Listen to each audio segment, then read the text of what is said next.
Remember that this is just the geometric way of representing completing the square. This is the geometric approach to completing the square. So this geometric approach will help you understand it better, but this, you don't have much time to do this in your exam. So the best approach, the one I believe which is required of you to use, is the arithmetical approach. So I'm going to show you how to solve this completing the square arithmetically. Now you've understood how completing the square actually works, how where it is gotten from. So this small square completing that space, I'm going to go ahead and solve this arithmetically. So this is just the visual representation. So let's solve it. Okay, so this is what we are given: ax squared plus bx plus c is equal to 0. So I said the first thing we are to do is to make sure that the coefficient of this x square term is actually 1. So I explained that in the previous video, because we want this to be a perfect square with both sides as x. So the area is going to be x squared, x times x. But there's an a here, so we have to get rid of it and make sure the coefficient is 1. So what we just have is x squared. So to do that, we're going to divide through by a. So divide through by a. So a cancels out a. We are left with x squared plus b over a x plus c over a equal to a 0 divided by a, that is 0. So this is what we have now, and you can see that this is similar to what we had in the diagram. Now the next thing I'm going to do is to move this to this other side, because I said I want the area of these two square, the sum of the area of these two square, to be equal the area of this. So I'm going to move that to the other side. So we're going to have x squared plus b over ax. So I'm subtracting it from both sides, which is equal to minus c over a. Okay, so this, I'm going to quickly show you. Okay, so this is the illustration in the previous video. So the x square representing this perfect square, the b over ax representing this other rectangle, which this width is ba and this height is x, and this minus c over a is representing the area of this other shape. The next thing we have to do, we added something. Remember, we added something in this geometrical approach. This yellow square wasn't there originally. The yellow area is what we added, and remember, this yellow area we added is actually the square of half of the middle term. So let me go back to this. Okay, so the middle term, we divided it into 2. We have b over 2a, the coefficient of the middle term, which is b over a. We divided it into 2 and we got b over 2a. We took this b over 2a and squared it, so that was how we got the area of this. So b over 2a squared gave us this, which is the area of this yellow shape. We added that to this side and we also added it to this other side. So basically that is the same thing we are going to do in this other approach too. So we are going to take the coefficient of this term, which is b over a. We'll take the half of it and square it, just like we did in the geometric approach. So I'll have x squared plus b over ax. Then I'm going to take half of it, which is b over 2a. I'm going to square it. I'll do the same thing to both sides because that's what we did also. So we're going to do the same to both sides. I'm going to add it here also. So half of it, which is b over 2a, and then I'll square it. Okay, now I've gotten this. I'm going to expand. So I'm going to expand this. So I have that b squared is b squared, 2 squared is 4, a squared is s squared, so equal to, so I'm going to have the same thing over here, minus c over a plus b squared over 4a squared. The next thing I'm going to do, I'm going to simplify this right hand side. So we've done that previously, so I'm just going to quickly do that now. Remember, you can also switch side. You can choose to write it like this: b square over 4a square minus ca. If it's more convenient for you, still the same. I just swap their positions.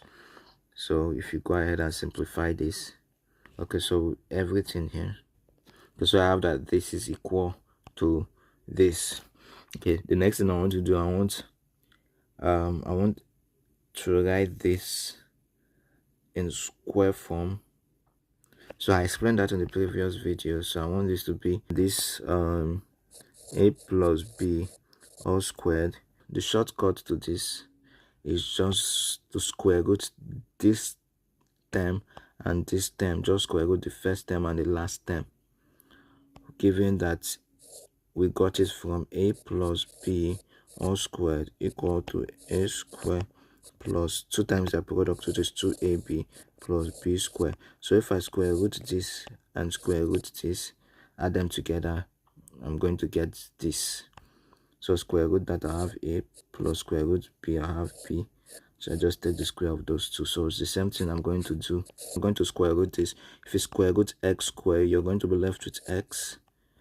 If you square root b square over 4a square, you're going to be left with b over 2a. So I'm going to take this and square it. So by the time I expand this, it will give me this. So you can go ahead and try that. You'll get this back. So this is equal to, so the next thing I want to do is to get rid of this square. So to get rid of this square, what do? I have to take the square root of both sides. So I'll take the square root of both sides. So I'll take the square root of both sides, since square root is the inverse of square. So take the square root of this side, take the square root of this side. So this square root will cancel out the square. So what I'll be left with is x. So I can take off the bracket now. X plus, where did my b go to? So x plus b over 2a is equal to the square root of b square minus 4ac over 4a square. So this square root is basically for everything. Okay, I should draw this one long enough also. So I could go ahead and simplify the denominator even further. I'll have b square minus 4ac. By the time I do the square root of 4, I'm going to have 2 square root of a square is a. So I'm going to have 2a as the denominator. Now I want x to be alone, because that's what we're looking for. We want to make x the subject of formula. So I have to get rid of this b over 2a. How can I get rid of it? By subtracting it from both sides. So I will have x is equal to the square root. Now when I'm taking the square roots, I forgot to mention that. So taking the square root of this, I'll have the positive or negative value of that. So I'm going to have this. The reason why is if I square a negative number, I'll have a positive number. I'll square a positive number, I'll also have a negative a positive number. For example, if I have minus 2 square will give me 4. 2 square will also give me 4. So if I take the square root of 4, it simply means that 4 is either gotten from minus 2, the square of minus 2, or from positive 2. So that's what that plus or minus is for. The square root of this value is either going to be a positive or a negative number. So we have positive or negative. This b square minus 4ac over 2a. So I'm subtracting b over 2a from both sides. I'll go ahead and simplify the right hand side. They both have the same denominator, so I can just write this as the square root wouldn't be done. b square minus 4ac minus b all over 2a. I can then take this minus b, I can move it over to this side and rewrite it as minus b plus or minus the square root of b square minus 4ac all over 2a. So this is the quadratic formula. This is the quadratic formula, and this is the arithmetical approach. The arithmetic approach to that, not like the other one we did, which was the geometric approach. Okay, that's it. And of course, you can compare it to the previous one. You can compare it to that geometric approach, and you find out the result is the same, and they both give you the quadratic formula, what some people call the almighty formula. So they give you the quadratic formula. For the II part, we are asked to find the root of this quadratic equation 4x squared plus 7x minus 2 equal 0 using this formula we have gotten. What I'm going to do, I'll just write out the coefficients, which are a, b, and c. So from the given equation, we can find out that a is the coefficient of the x squared term, so which is 4. B, the coefficient of the x term, which is 7.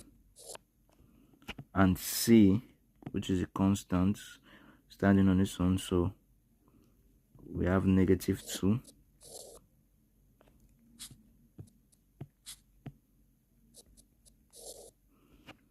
Next thing I'm going to do is substitute. So x is representing x. I'll substitute it into that formula. We have x is equal to, in this case, we have minus b. B is 7, so minus 7 plus or minus the square root of b squared, which is 7 squared, minus 4 times a is 4, times c is minus 2, divided by 2 times a, which is 2 times 4. Go ahead and simplify this. We have minus 7 plus or minus the square root of 49, or minus 4 times 4 minus 16 times minus 2, that is positive 32, divided by 8. So x is equal to square root of 81, that is 9 over 8. So we'll go ahead and find the two values of x. The first value, we have minus 7 plus 9 divided by 8, which will give us minus positive 2 over 8. Divide both sides by 2, we have x is equal to 1 over 4. So this is the first value for x. Then the next value, we have x is equal to -7 minus 9 divided by 8. This will give us minus 16 over 8. 8 into -16, that is -2. So x is equal to -2. So the two values for x is x equal 1 over 4, and we have x equal -2. These are the solution to the given equation. You can just, if you have time to be sure, you can just plot them into this equation.